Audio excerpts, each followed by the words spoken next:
Hello viewers, welcome to Nikhita's world. First of all అందరికీ happy Rakshabandhan.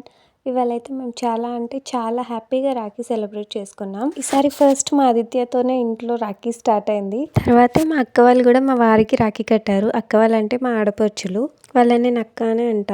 మా వారికంటే నాకు మా ఆడపడుచులకే బాండ్ కొంచెం స్ట్రాంగ్గా ఉంటుంది. మా ఇంట్లోనే కాదు, ప్రతి ఇంట్లో ఈ బాండ్ ఉంటేనే ఫ్యామిలీ చాలా బ్యూటిఫుల్గా ఉంటుంది. నార్మల్ ఫెస్టివల్ అయితే సిస్టర్స్ ఏదైనా రీజన్ చెప్పి రాకుండా ఉండొచ్చు, కానీ రాఖీ రోజు అయితే ఏ రీజన్ చెప్పలేరు. కంపల్సరీ అందరూ వచ్చి రాఖీ కడతారు, కట్టాల్సిందే. నా ఫీలింగ్ ఏంటంటే ఇయర్లీ వన్స్ వచ్చే ఈ రాఖీ ఫెస్టివల్ వల్లే ఈ బ్రదర్ అండ్ సిస్టర్స్ బాండ్ ఇంకా చాలా స్ట్రాంగ్ అవుతుందని. ఎందుకంటే వేరే ఫెస్టివల్స్ కంటే రాఖీ పండుగ ఉన్నప్పుడే సిస్టర్స్ అండ్ బ్రదర్స్ వాళ్ళ మెమరీస్ అన్నీ గుర్తు తెచ్చుకొని చాలా హ్యాపీగా టైం స్పెండ్ చేస్తారు, ఇంకా ఎక్కువ టైం స్పెండ్ చేస్తారనమాట. ఎంతైనా బ్రదర్ అండ్ సిస్టర్స్ బాండింగ్ చాలా విచిత్రమైనది. ఎందుకంటే వాళ్ళు మన ముందు ఉన్నప్పుడు ఒకలా ఉంటారు, వాళ్ళు మనం లేనప్పుడు ఒకలా ఉంటారు. అంటే మనం ఉన్నప్పుడు మనతో గొడవ పడతారు, కానీ మనం లేనప్పుడు మనల్ని ఎవరైనా చిన్న మాట అంటే తట్టుకోలేరు. అప్పుడే కోపం వచ్చేస్తుంది. బాధ కంటే కోపమే ఎక్కువగా వస్తుంది. పెళ్ళి అవ్వకముందు అన్నతో అయినా సరే, తమ్ముడితో అయినా సరే, చెల్లితో అయినా సరే ఎంత గొడవ పడతామో తర్వాత అంత ప్రేమగా ఉంటాము. ఒకప్పుడు వాళ్ళ వల్ల మనం ఏదైనా ఏడ్చే మూమెంట్ ఉన్నా కానీ అది పెళ్ళి అయ్యాక అది స్వీట్ మూమెంట్ లాగే అనిపిస్తుంది. మా తమ్ముడితో ఇలా, మా అన్నయ్యతో ఇలా అని అనిపిస్తూ ఉంటుంది. కొట్టుకోవడం, తిట్టుకోవడం, ఏడ్చుకోవడం అవన్నీ కూడా చాలా హ్యాపీయెస్ట్ మూమెంట్స్ అయిపోతాయి పెళ్ళయ్యాక. ఇంకా మా వారికి రాఖీ కట్టడం అయిపోగానే మా ఇంటికి వచ్చేసాం. ఈవినింగ్ అయిపోయింది టైమ్ ఇక్కడికి వచ్చే వరకు. ఫస్ట్ మా అత్తయ్య మా డాడీ వాళ్ళకి, బాబాయ్ వాళ్ళకి రాఖీ కడుతుంది. ఇంకా మా ఇంటికి వెళ్తే చాలు ఆదిత్య అమ్మమ్మ తాతయ్య దగ్గరికి వెళ్ళిపోవాల్సిందే, నా దగ్గరికి అయితే రాడు. అసలు మనం రాఖీ ఎందుకు సెలబ్రేట్ చేసుకుంటాం? దానికోసం కూడా ఒక చిన్న స్టోరీ ఉంది. అదేంటంటే మహాభారతంలో శ్రీకృష్ణుడికి శిశుపాలుడికి ఒకసారి యుద్ధం జరుగుతుంది. అప్పుడు తన చేతికి గాయం అవుతుంది. అప్పుడు ద్రౌపది వెంటనే తన చీర ముక్క చింపి కృష్ణుడికి చేతికి కట్టింది. ఆ చిన్న ముక్కే పవిత్ర దారంగా, అది రాఖీగా మారింది. ఇంకా ఆ క్షణం నుండి కృష్ణుడు ద్రౌపదిని తన చెల్లెలుగా భావించాడు. ఆ తర్వాత పాండవుల చౌపద్రం సమయంలో కృష్ణుడు ఆమెను రక్షించాడు. ఈ కథ అన్న చెల్లెల బంధం ఎంత గొప్పదో చెప్తుంది. అవునా కాదా? నాకు తెలిసిన స్టోరీ అయితే ఇది. మీకు ఏదైనా వేరే స్టోరీ తెలుసుంటే కామెంట్ సెక్షన్లో కామెంట్ చేసేయండి. అంటే దీనివల్ల మనకి ఏం తెలిసింది?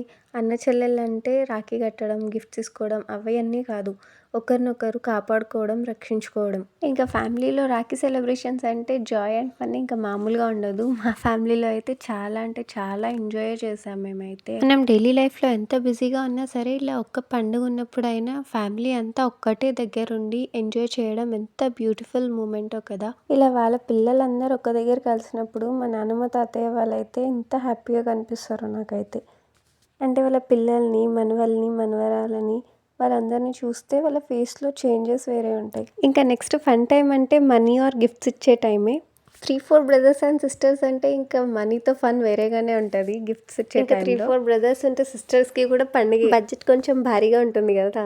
మీ ఫ్యామిలీలో జరిగే ఫన్ మూమెంట్స్ కూడా ఇలా కమెంట్ సెక్షన్లో షేర్ చేసుకోండి. ఎందుకంటే ఇది చిన్న ఎంజాయ్మెంట్ అయినా సరే మనకు లైఫ్ లాంగ్ హ్యాపీనెస్ని ఇస్తుంది. ఏమైనా బాధలో ఉంటే కూడా ఈ మూమెంట్స్ గుర్తొచ్చి మనం నవ్వేస్తాం, హ్యాపీగా ఉంటాం. ఇంక ఇక్కడైతే నేను, మా చెల్లి, మా తాతయ్య, నాన్నమ్మకు కూడా రాఖీ కట్టేస్తున్నాం. స్పెషల్ రాఖీస్ వాళ్ళకి. వాళ్ళ ఫేసెస్ చూడండి అసలు ఎలా వెలిగిపోతున్నాయో. వాళ్ళ పిల్లల్ని, మనవల్ని, మనవరాల్ని అందరినీ ఒక దగ్గర ఇలా హ్యాపీగా చూస్తే. ఇంక ఇక్కడ అసలు ఫన్ స్టార్ట్ అయింది. ఫన్ విత్ చిన్నపిల్లలు అంటే మేమే. తమ్ముడు చూడండి ఎంత అమాయకంగా చూస్తున్నాడు. మా తమ్ముడు మేము ఏ పని చేసినా సరే ఆ 5 minutesలో అయిపోయే పని అయినా వాడేమో నవ్వుపిచ్చి దాన్ని గంట అయ్యేటట్టు చేస్తాడు. అదే వాడి స్పెషాలిటీ. ఇంత హ్యాపీగా ఉన్నాం కానీ మా హార్ట్లో ఒక చిన్న పెయిన్. అదే మా తమ్ముడు. లాస్ట్ ఇయర్ దసరాకి ఆ దేవుడు మా చిన్న తమ్ముడిని తీసుకెళ్ళిపోయిండు. ఆ పెయిన్ అసలు మేము ఎప్పటికీ తట్టుకోలేని పెయిన్. వాడిని మేము నిజంగా చాలా అంటే చాలా మిస్ అవుతున్నాం. ఆ దేవుడి మీద చాలానే కోపం వచ్చింది. మా బాధ, కోపం అన్నీ చూసి ఆయనకి జాలేసిందేమో, అందుకే 1 month బ్యాక్ మళ్ళీ మా తమ్ముడిని మాకు తిరిగి ఇచ్చేసిండు. చాలా డేస్ తర్వాత ఈ రాఖీ ఫెస్టివల్కి మా ఫ్యామిలీ కొంచెం హ్యాపీగా ఉంది. మా చిన్ని అండ్ బుజ్జి తమ్ముడు ఎలా ఉన్నాడో కమెంట్ చేసి. ఇక్కడ మా తమ్ముడు వాళ్ళు చూడండి, ఇప్పుడు గిఫ్ట్స్ టైం కదా, మనీ మా డాడీ మా బాబాయ్ వాళ్ళ దగ్గర నుండి తీసుకొచ్చి ఎంత ఓవర్ యాక్షన్ చేస్తున్నారో చూడండి, ఏదో వాళ్ళే తీసుకొచ్చినట్టు.